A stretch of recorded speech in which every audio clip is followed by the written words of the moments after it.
It is the epitome of an urban metropolis. A concrete, high-tech jungle, and yet still retaining its soft, delicate traditions. A city of contrast, conservative and outrageous. Join me in the world's biggest city, Tokyo!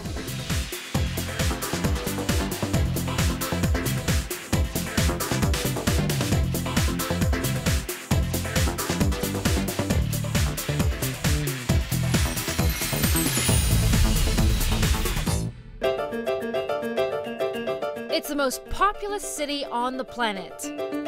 38 million people reside here. That's the same amount as the entire state of California. The sheer size and frenetic pace of this city can be intimidating. Everywhere you go, it's always busy. From the main roads to the snarling side streets. And yet, around every corner, there are hidden gems that are uniquely Japanese. So with a population of 38 million and a city that's so spread out, what is the fastest and most convenient way to get around? Well, you take to the skies, and what better way to do that in style than with the Hermes helicopter? That's right, it can only be found in Tokyo.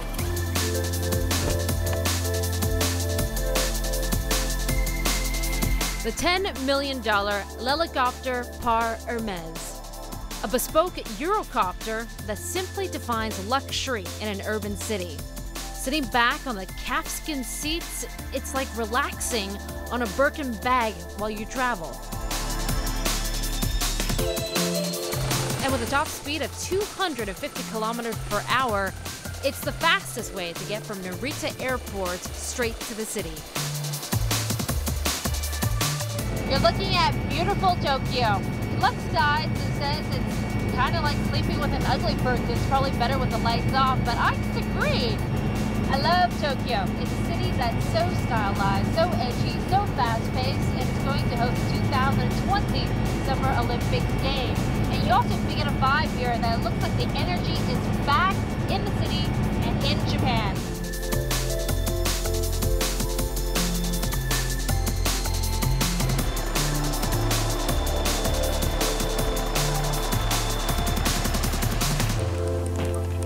Arigato! Tokyo may be the most populous city on the planet, but there are other superlatives to describe it as well. It's consistently ranked as one of the most expensive cities in the world. And yet, it's also ranked as one of the world's most livable cities. It's won top ranking as the world's safest city, and one with the cleanest streets, even the world's largest public transportation system. So Tokyo tops the rankings in many categories, but the one that caught my eye, because I'm a really big foodie, is the fact that Tokyo has more Michelin stars than any other city in the world, even more than Paris. In fact, it is the first Asian city to even have a Michelin star. Now the city has 281 stars, including the most 3-starred restaurants in the world, with a total of 13. One of which is Kanda, run by chef Hiroyuki Kanda in the upscale district of Roppongi. One of the 3-star Michelin restaurants here in Tokyo is Kanda's House, and we are so lucky to be able to enjoy the artistry and the mastery from Kanda-san himself. So we're going to try a few of his dishes and tell you what they taste like.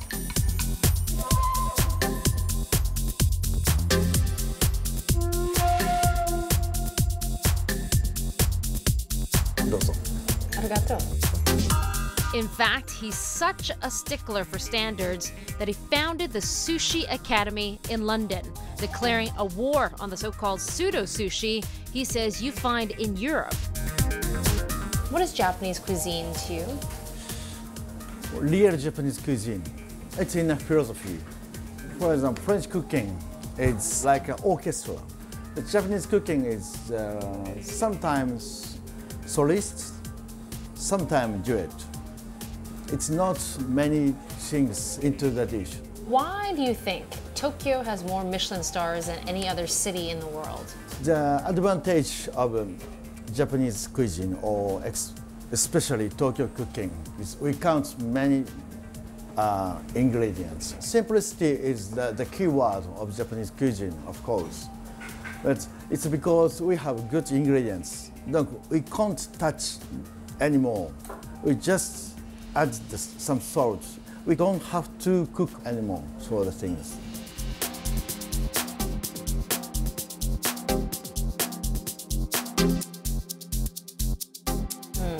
Here we go. So this is tuna with truffle, a Kanda specialty.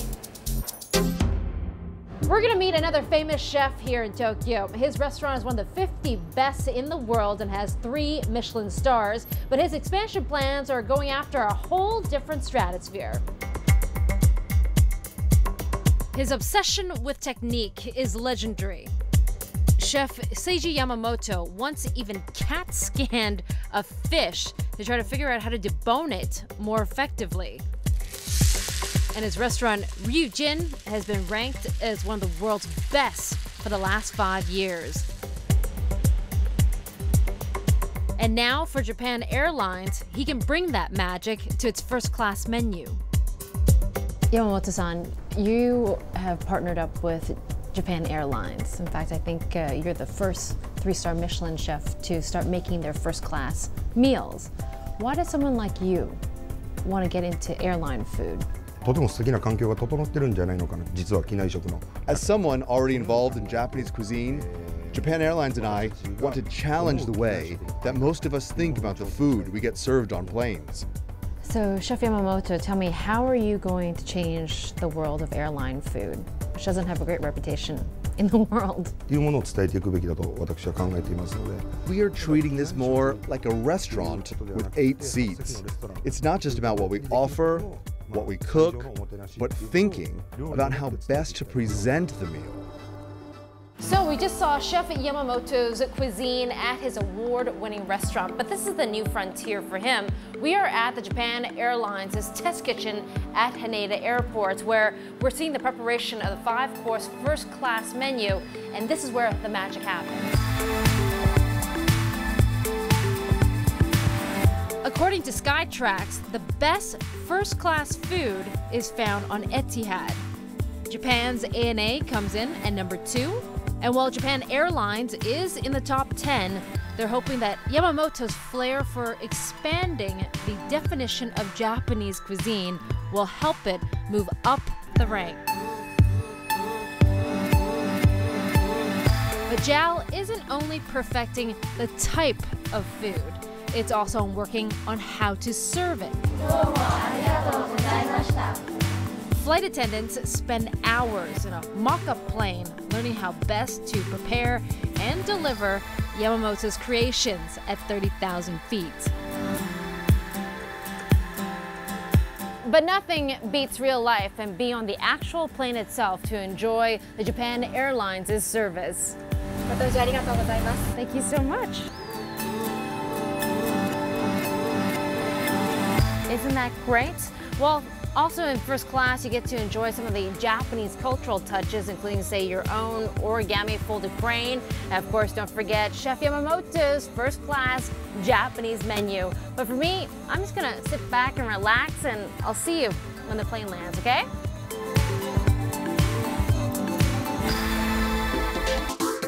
But next, we head beyond the skies and show you some parts of Tokyo that are both out of this world and a bit over the top. And then we're off to the Hamptons of Tokyo for some seaside fun with the royal family.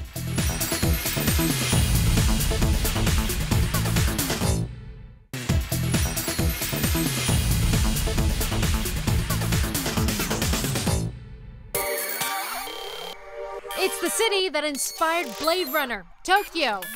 And 20 years on, this city is still edgy, it's urban, and it's hip.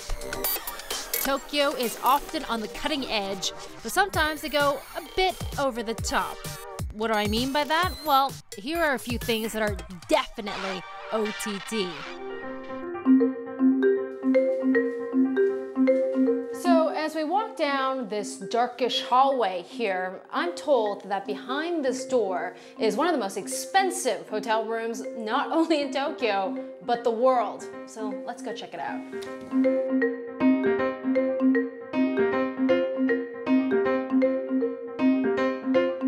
This is the Ritz-Carlton Suite, which is the biggest hotel room in Tokyo, the tallest hotel room in Tokyo, and the highest skyscraper in the city. Now, in a city that's known for its cramped, small spaces, of course, it's gonna set you back a bit. We're talking about 2 million yen, over 2 million yen. That's more than 20,000 US dollars. So it's gonna cost you, but not only do you get the space, but you also get the view.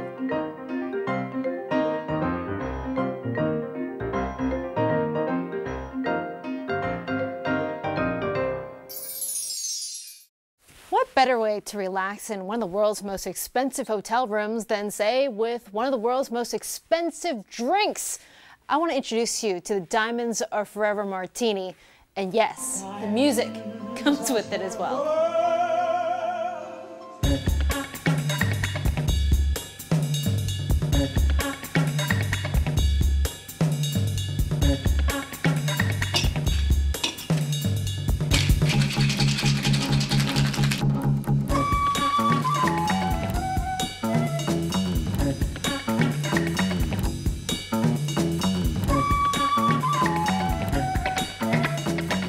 Beautiful, isn't it?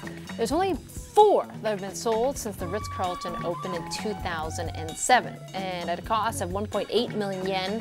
When you throw in service charges and VAT, that comes to more than 2 million yen. So that's just about the same price as one night in this hotel room, which is one of the world's most expensive. But I guess in this case, with this Diamonds Are Forever Martini, you get to keep the diamond at the end of it.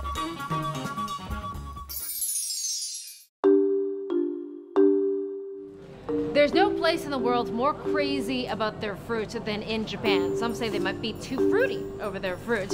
Let me show you the Tiffany's of Japan when it comes to fruit. This is the equivalent of the blue box from Senbikia, and you can't imagine the pricing on some of these items.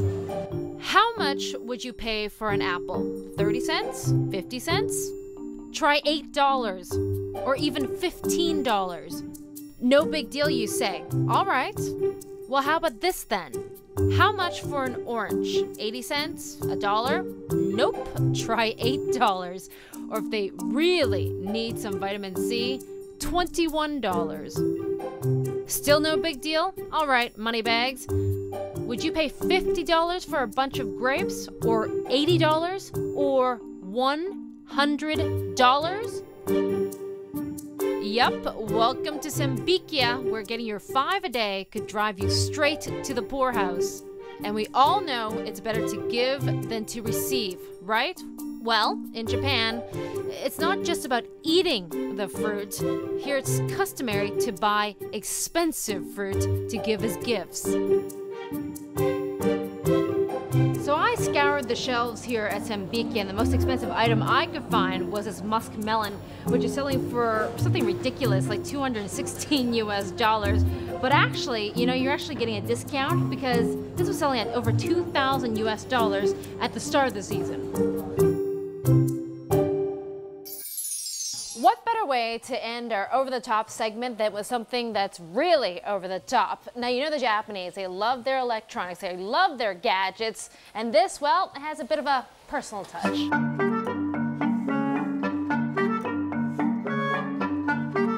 These toilets have more buttons than you could possibly know what to do with. The toilet seemingly greets you, will wash you off, dry you, even flush itself for you.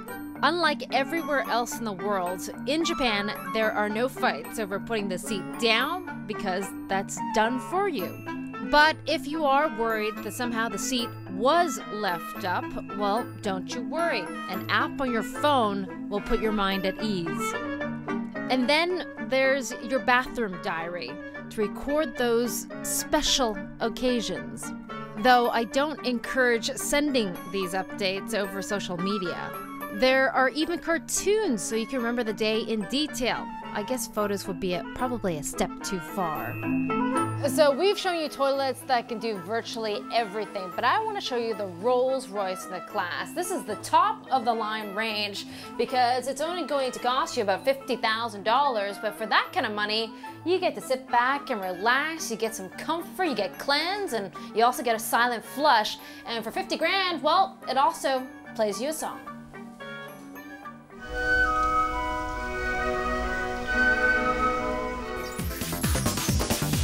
But not everything is OTT in Tokyo. We take you to the up-and-coming areas right in the heart of downtown.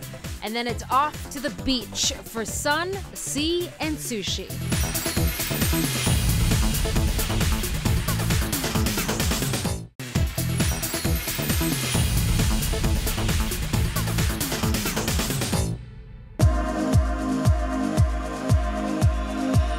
Tokyo is known for its neon-lit buildings. But it's this icon in Shibuya that's the ultimate symbol of the city. This traffic intersection in Shibuya might well be the busiest pedestrian crossing in the world. Every 2 minutes, the lights change, and some 2,500 people take to the streets in a frantic scramble to get to the other side. That's close to 1 million people pounding the pavement on any given day.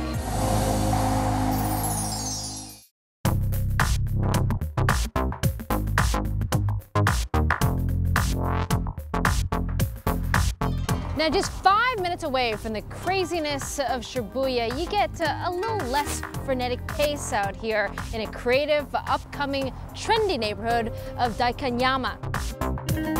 It's home to upmarket boutiques, chic little cafes, and Japanese ladies who lunch. But the epicenter of Daikanyama, a bookshop? Well, yes.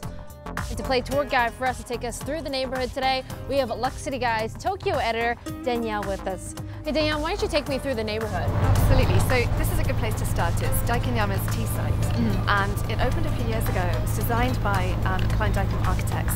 And it's a complex of 3 buildings with loads of beautiful books, magazines, cafes, and it's become a real landmark in the area. For a country at the forefront of technology, this is a big bet on the power of print. And it's paying off.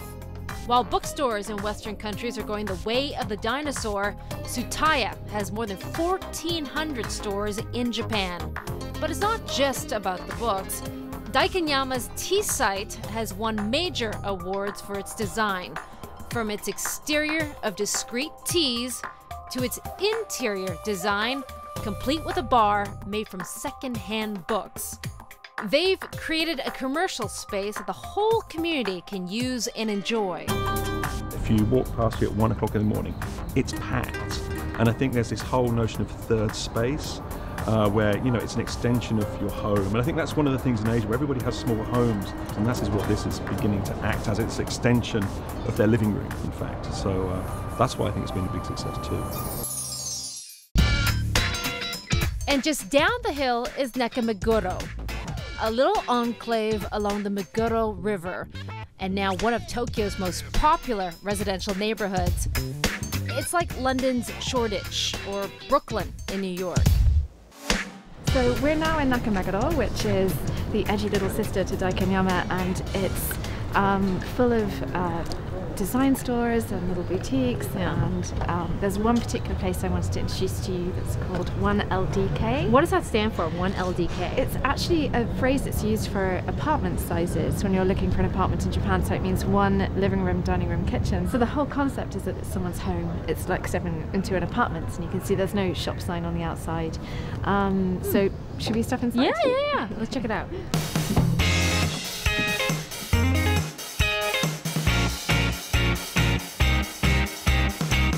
1LDK.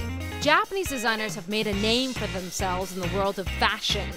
But here at 1LDK, the focus is on younger, up-and-coming Japanese designers. From clothes to shoes to hats.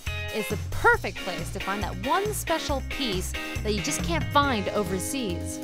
I feel like, we have very famous designers that come from Japan, like it's interesting. Yamamoto. Exactly. Yeah. So there's Comme des Garçons, and Issey-Miyake. and, so there's this trio of very famous, iconic Japanese designers who are amazing, and they're still producing wonderful work. But then there's a whole kind of a new, younger generation of designers who perhaps don't have the same international platform and are less well known outside Japan, but they're doing amazing work. So shopping should always be high on the agenda for anyone in Tokyo, basically. I think it is. So we've just come from 1LDK, where obviously they have some great Japanese designers, but this is one shop that I wanted to show you. It's a British designer who is doing really well in Japan. Interestingly, probably better here than in his native England or anywhere else. It's the Army Gym by Nigel Cable. Okay, well, let's check it out. Okay.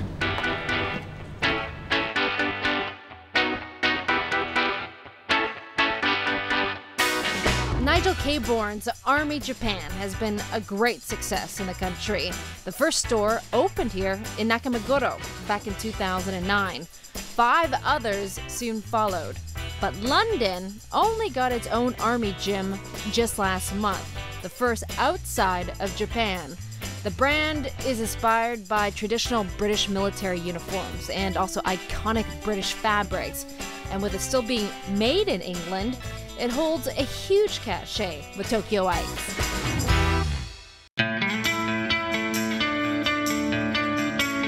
But a Japanese brand that is finding a huge popularity overseas is a small, independent bicycle company, which has barely been around for a decade, Tokyo Bike. All right, so I love Tokyo Bike because to me, I mean, this is authentic Japanese urban design, right? And you know, Absolutely. Tokyo, I've seen so many bikes on the roads here in Tokyo, so you know the Japanese love riding their bikes. Absolutely. Tokyo is a great city to cycle in, actually. And interestingly, you can cycle on the pavement. Theoretically, I don't think you're meant to, but everyone does. It feels kind of dangerous, right? Because when you're walking down the roads and this bike zips by. You kind of get used to it. It has its own order to it. You know, everyone cycles on the left-hand side and people on the right-hand side. And it goes without saying that there are going to be some great bicycle designers in Japan. And Tokyo Bike is probably one of the kind of most popular ones at the moment. It's quite a cult company. And Tokyo Bike, I mean, this is a great example of a Japanese brand that has gone international. Absolutely. It's becoming very popular in a number of different cities around the world. But probably appealing to people who like Japanese design, urban life. It's a very Japanese product, I think, in terms of its design qualities. Daniela, thank you so much for showing us around the neighborhood of Daikanyama, Nakameguro, and showing us the cool, edgy part of Tokyo. It's been a pleasure. Thank you so much. Great talking to you. You too.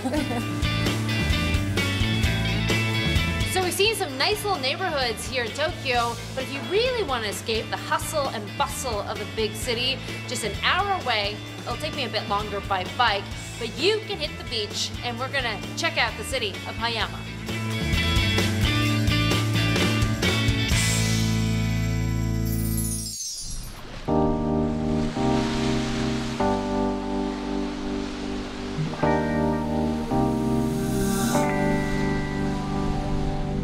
Gone is a glaring neon and a sea of humanity.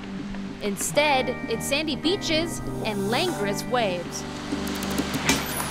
Now, if you want to escape the madness of Tokyo, just about an hour away is the seaside town of Hayama, the Hamptons of Tokyo, where you get your sea, your surf, your sailing, and your sushi.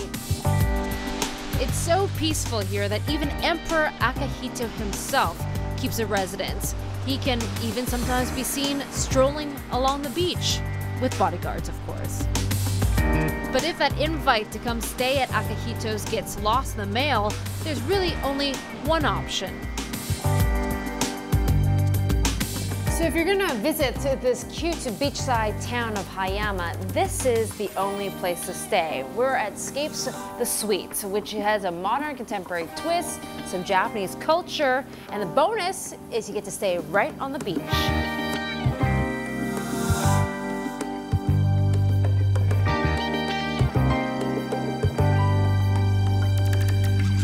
Just 4 rooms, that's right, 4 of them. This hotel feels more like your holiday home than anything else. There's even the indoor and the outdoor jacuzzi overlooking the beach, of course. And Scapes is so popular as a place to get married, it even has its own rooftop chapel. But of course, the real reason to come is the beach. Some Tokyoites make that commute each and every day, but most of these are second homes.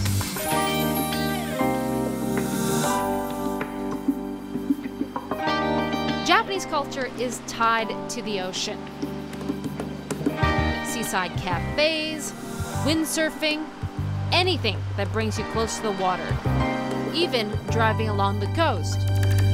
But if you want to see the sea with the wind in your hair, then best you follow my example. Thanks for joining us on this edition of First Class. We had a great time in Japan, and we hope you did as well. We'll see you next time.